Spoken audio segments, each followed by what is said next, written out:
Durasinya panjang sampai di atas 14 jam sampai mau jatuh ya, karena tidak biasa, sudah harus tidur. Itu satu tantangan menjadi konsekuensi kita tatkala mau umroh di bulan Ramadan.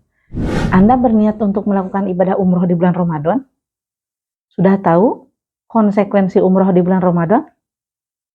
Kalau belum, simak dulu video ini agar nanti Anda tidak salah saat melakukan umroh di bulan Ramadan.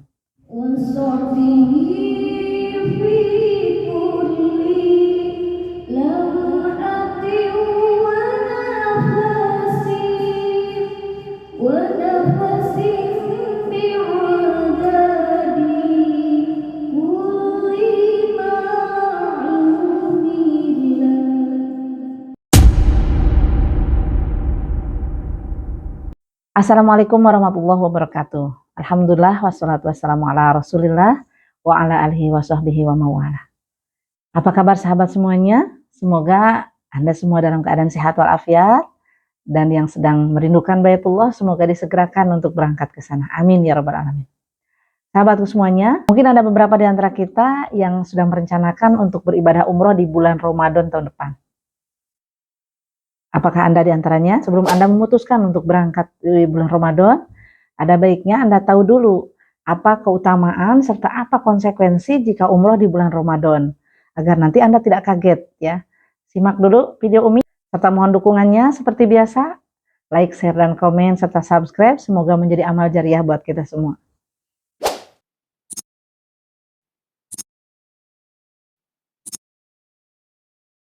Nah sahabat Umi semuanya, begitu banyak keutamaan umroh di bulan Ramadan. Di antaranya Rasulullah SAW bersabda, jika datang bulan Ramadan, maka segerakanlah berumroh. Karena umroh di bulan Ramadan setara dengan melakukan ibadah haji bersamaku. Begitu di dalam riwayat hadis Bukhari Muslim. Walaupun tentu saja hadis ini bukan berarti menggugurkan kewajiban kita dalam menunaikan ibadah haji. Yang selanjutnya adalah umroh di bulan Ramadan lebih banyak membuka pahala dan keberkahan. Artinya, apabila kita bisa berumroh di bulan ini, tentu pahala akan berlipat-lipat ganda dibanding dengan bulan-bulan lainnya. Begitupun dengan masalah rezeki. Karena umroh di bulan Ramadan ini biasanya mengeluarkan budget yang jauh lebih besar daripada umroh di bulan lainnya, maka insya Allah ini juga menjadi jalan pembuka rezeki kita yang lebih besar lagi. Allah akan menggantikan pengeluaran, pengorbanan dalam harta kita untuk umroh di bulan Ramadan ini dengan berkali-kali lipat, bahkan sampai 700 kali lipat. Yang selanjutnya, berumroh di bulan Ramadan akan memberikan pengalaman spiritual yang berbeda. Suasana Ramadan tidak bisa disamakan dengan suasana di bulan-bulan lainnya. Umroh di bulan Ramadan juga menjadi ajang yang paling mustajab untuk kita berdoa dengan sebanyak-banyaknya. Karena bulan Ramadan adalah bulan diijabahnya doa. Pada bulan suci ini, peluang untuk terkabulnya doa jauh lebih besar daripada di bulan-bulan yang lainnya. Berumrah di bulan Ramadan juga menjadi ajang untuk refleksi diri. Me time bersama Allah Subhanahu wa Ta'ala di tempat terbaik, di waktu yang terbaik. Menjeda diri sejenak dari segala kekalutan, dari segala aktivitas yang membosankan, yang mungkin selama ini menguras energi kita hingga kita melupakan Allah, melupakan hidup kita sendiri. Inilah momen yang terbaik jika Anda ingin berujlah atau ingin menyepi dari dunia dan hanya berduaan saja bersama Allah. Insya Allah inilah tempat dan waktu yang tepat. Tips untuk melakukan ibadah umroh di bulan Ramadan, yang pertama adalah pilihlah jadwal yang tepat sesuai dengan kesanggupan fisik Anda. Yang pertama, bisa Anda pilih jadwal umroh di awal Ramadan. Biasanya awal Ramadan ini keberangkatannya sebelum Ramadan. Jadi Anda ada persiapan waktu, mempersiapkan Ramadan awal di kota suci. Yang kedua, Anda juga bisa memilih jadwal Ramadan di pertengahan. Atau yang terakhir yaitu di Ramadan akhir atau jadwal Lailatul Qadar. Nah, biasanya harganya berbeda-beda. Yang paling mahal biasanya yang di akhir, dan tentu saja keutamaannya memang akan lebih banyak lagi. Silakan disesuaikan dengan kondisi fisik dan kondisi budget Anda. Yang kedua, pilihlah fasilitas yang tidak terlalu jauh dari Masjidil Haram. Hotelnya tidak terlalu jauh agar Anda lebih mudah untuk bolak-balik ke masjid. Menghindari kelelahan, menghindari Anda terkena gangguan-gangguan kesehatan selama Anda perjalanan dari hotel ke masjid dan sebaliknya. Selanjutnya, lakukanlah ibadah umroh di malam hari. Hindari melakukan ibadah umroh di siang hari. Karena melakukan ibadah umroh di siang hari itu sangat rentan dengan kecapean dan dehidrasi. Sementara jika dilakukan di malam hari, itu lebih enteng, lebih sejuk, dan Anda jika kehausan itu tidak ada masalah untuk minum. Jika Anda siang hari kan tentu sedang berpuasa, ini akan riskan untuk membuat Anda nanti terganggu kesehatannya. Jadi silakan Anda berdiskusi dengan mutawif atau dengan pembimbing Anda agar menunaikan ibadah umrohnya di malam hari saja.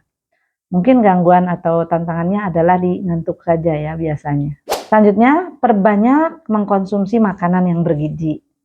Di samping nanti Anda mendapatkan makanan menu utama di hotel, makanan berat, Anda juga tidak ada salahnya menyiapkan makanan khusus secara pribadi. Banyak-banyak mengkonsumsi buah-buahan segar, membawa suplemen yang Anda cocok ya, yang mungkin dibawa dari tanah air, kemudian minum juga minuman-minuman penambah stamina ya, yang tentu saja aman buat tubuh Anda. Kasarnya doping-doping tambahan agar Anda lebih fresh, lebih fit ya pada saat Anda di tanah suci nantinya. Kemudian selanjutnya, hindari mengkonsumsi garam yang terlalu banyak. Karena mengkonsumsi makanan yang mengandung garam terlalu banyak itu mempermudah Anda untuk dehidrasi. Perbanyaklah minum air zam-zam tatkala Anda bisa berkesempatan menemukan air zam-zam. Baik itu untuk makan biasa, sahur, berbuka, maupun di saat Anda sedang di masjid, Anda juga perbanyak saja minum air zam-zam. Yang selanjutnya adalah Anda pilihlah tempat khusus untuk beriktikaf. Maksud tempat khusus di sini, Anda usahakan memiliki tempat yang baik, yang steril, yang nyaman untuk beriktikaf. Karena kenyamanan tempat ini akan mempengaruhi juga kesehatan Anda. Biasanya tempat iktikaf misalkan di dalam masjid yang lebih bersih ya, jauh dari keramaian. Hindari untuk Anda berkumpul di luar masjid, karena di luar masjid setahu Umi baik Mekah maupun Madinah ya, walaupun di pelatarannya itu nampak bersih, itu sangat riskan dengan yang namanya debu ya, sehingga mudah sekali kita nanti menghisap debu, memudahkan kita untuk batuk dan pilek biasanya. Nah, bagi teman-teman yang juga berminat untuk umroh di bulan Ramadan, Umi juga ada program umroh di awal Ramadan. Silahkan cek dan WA Umi di bawah untuk mengetahui informasi lebih lanjut. Insya Allah amanah serta dibimbing dengan sepenuh hati dan menjadikan ibadah kita nanti lebih khusyuk dan lebih nyaman insya Allah.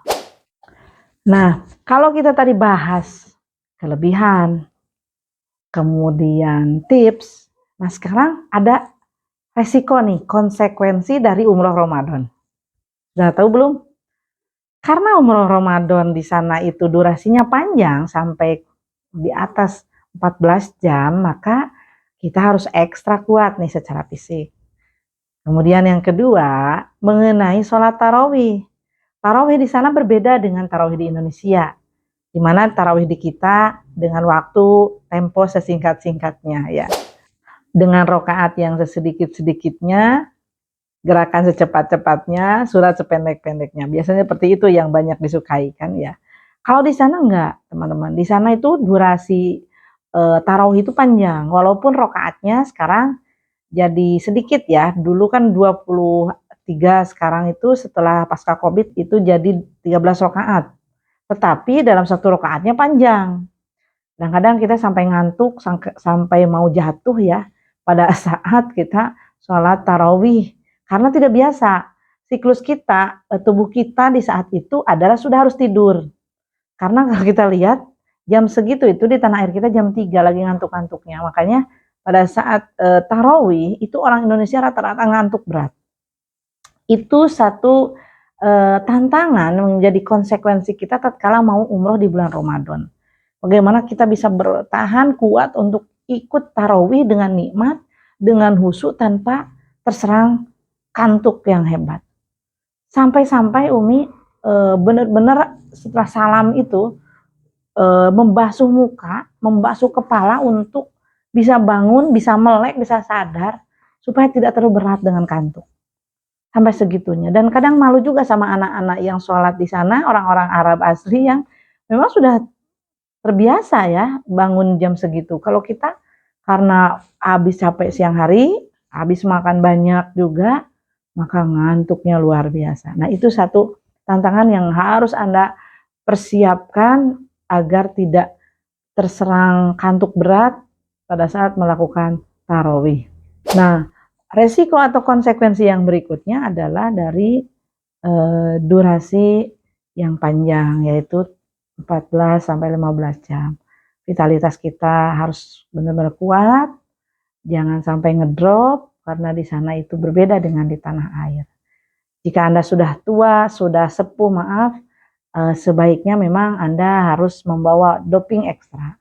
Tapi jika masih muda, insya Allah lah, asal menjaga pola makan, istirahat yang cukup, maka Anda insya Allah akan diberi kekuatan. Makanya jika yang sepuh sebaiknya memang ditemani sama anak atau saudaranya, agar meminimalisir segala resiko yang nanti akan terjadi. Nah, selanjutnya adalah misalkan jika di umroh yang lain Anda memperbanyak city tour ya kemana-kemana, kemudian belanja juga setiap hari. Nah, untuk Ramadan ini jangan membuang-buang energi untuk hal-hal yang tidak perlu. Anda fokus beribadah, aktivitas hanya ke masjid, di masjid, dan ke kamar hotel pun untuk hal-hal yang perlu saja. Nah, itu tips dari Umi.